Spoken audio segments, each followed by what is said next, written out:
April 10th, 2002, 2 p.m. in Minnesota. Police were dispatched to arrest a suspect for violating a restraining order. However, during the operation, they knocked on the wrong door. Instead of the suspect's house, they arrived at the neighbor's.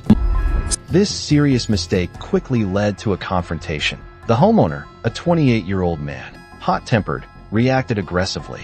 Come to the door, dude. Come to the door. While officers at the front door tried to stay calm, the officer at the back door lost his patience. To the door, now! We're gonna kick it in! What the fuck do you want? Gotta go! Gotta go! His words immediately enraged the neighbor, who came out with a rifle to confront them. Americans highly value their right to protect private property. If they are not breaking the law, then not even the president has the right to violate their home. Because of that, the confrontation quickly escalated into a shootout. A SWAT team was urgently deployed. Veteran Officer Hines, with 8 years of experience, approached the scene fully equipped and without hesitation. He called for medical support before taking action. And yeah, you can have an ambulance stage in there, but you have to stand by until it's over.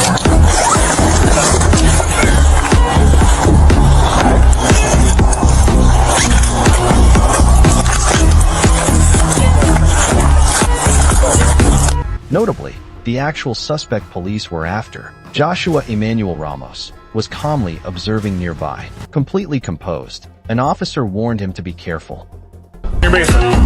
Upon reaching his assigned position, Officer Hines issued a final warning, but the neighbor ignored it and opened fire immediately. Show me your fucking hands!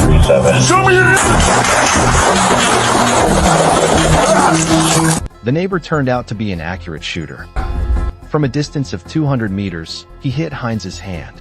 No, I'm fucking shot! Luckily, an ambulance had been called earlier, but the situation turned extremely dangerous. As the gunman launched continuous attacks, the teammate nearby had to raise his gun to provide cover for Hines to retreat safely. In the back! In the back! Just as Hines began to pull back, a bullet grazed and hit the support officer's left hand. Despite being wounded, he gritted his teeth and endured the pain, continuing to help his teammate retreat safely. As Officer Hines was pulling back under cover, the neighbor kept firing back. It's important to note that rifle firepower has extremely high lethality.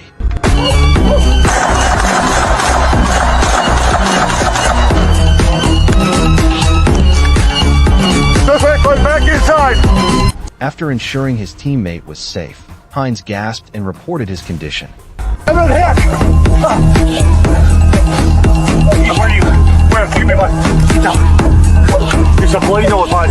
Your rifle hit you? Your rifle fucking hit you. Holy fuck! The officer didn't expect the neighbors aimed to be that precise. To avoid further casualties, the authorities had to request armored vehicle support. However, the neighbor kept advancing, applying pressure on the officers, trying to force the police to withdraw from his property. The officers had no choice but to return fire. Hines got contact. Get back! That's rifle, Chief! Get back! That's rifle! What do they got? That's him! That's him!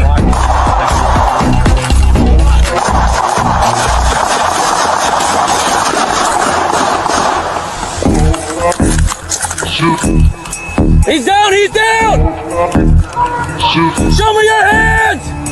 Under heavy gunfire from multiple directions, the neighbor finally couldn't withstand the pressure and collapsed on the ground. About 10 minutes later, the armored vehicle and SWAT team arrived at the scene, but by then the neighbor showed no signs of life. He was identified as Clean Hyundai, 28 years old. After the incident, Clean's family filed a lawsuit against the local police, claiming unlawful entry and excessive use of force, citing the Castle Doctrine as their legal basis. However, the prosecutor's office stated that officers never actually entered the house, so it did not constitute unlawful entry. Regarding the use of force, the prosecutor deemed it entirely justified, because while police were retreating, Clean actively fired upon multiple officers, forcing them to defend themselves. In the end, Clean's family's lawsuit was completely dismissed.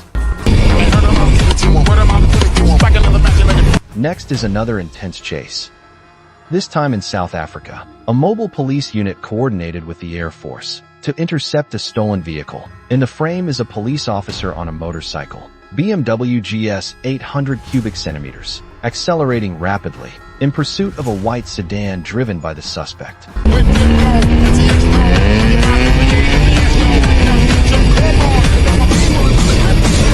The criminal suddenly braked hard and swerved, causing the Ford patrol car behind to fall behind.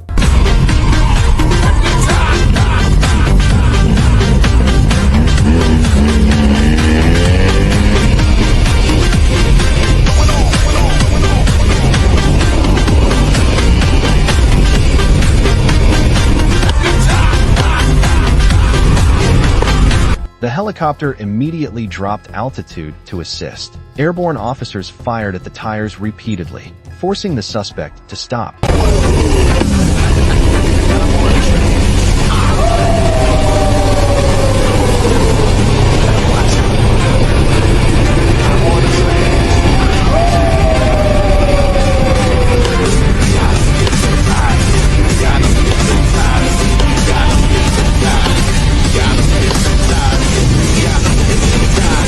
By then, the speed had exceeded 120 kilometers per hour. The motorcycle officer stayed close and continued to shoot the tires before closing in on the car.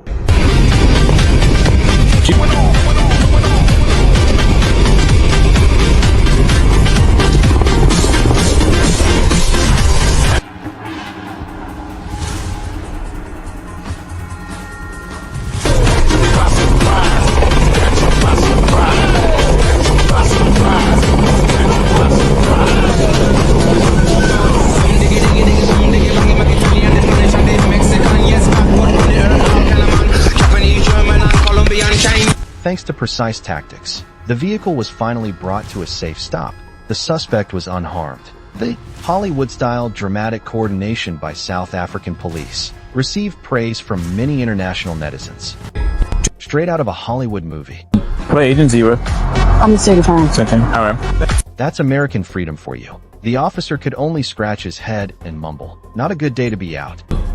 So embarrassed he wished he could disappear. On the evening of June 19th, 2017 in Orlando, Florida, two police officers were on patrol when they noticed a license plate on a white Ford ahead that didn't return any info in their system. It was their first time facing such a situation, so they turned on their lights and signaled the car to pull over. The driver quickly handed over her ID, and it was none other than Aramis Ayala, 42 years old.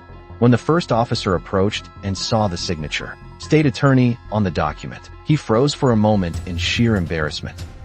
What agency you with? I'm the State Farm. Alright. Thank you. Your tag didn't come back. Never seen that before. I'm sorry? I'm like to say. Yeah. We're good now. So, who was... We ran the tag. I've never seen it before. A Florida tag. It's never come back to anything before. So that's the reason for the stop. What was the tag run for? I'm sorry? What was the tag run for? Oh, we run tags all the time, whether it's the traffic lights and that sort of stuff. That's how we figure out if, cars are stolen and that sort of thing. Also, the windows were really dark. I don't have a tint measurer, but... Nghe đến đây, Aramis mỉm cười đầy ẩn ý.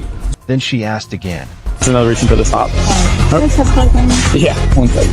Actually, this isn't my car, but I can write my name down if you like. Sĩ quan thứ nhất, lúng túng.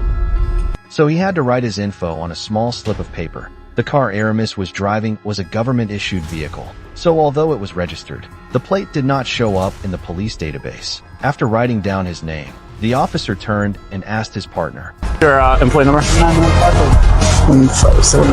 Ready? There you are. Have a good day. At last, they managed to see off the high-ranking official. The two officers were still blushing, stiff like statues. Afterward, Aramis did not sue the officers. In her statement, she said that although she did not violate any traffic laws, the incident still fell within legal bounds of the state of Florida. Aramis was Florida's 9th Judicial Circuit State Attorney, taking office in 2017. After stepping down in 2022, she began running for Attorney General of Florida, but lost in the November 8, 2022 election. In connection with the incident, Spencer Cross, Spokesperson for the Pinellas County Sheriff's Office stated that checking plates during patrol is standard procedure. If no data appears in the system, police have the right to stop the vehicle to verify. Defense attorney Brian Camarena in Tampa also confirmed that stopping a car under such conditions is completely lawful and not wrongful in any way. Thank you for watching the video. Please like and follow to stay updated with more exciting news.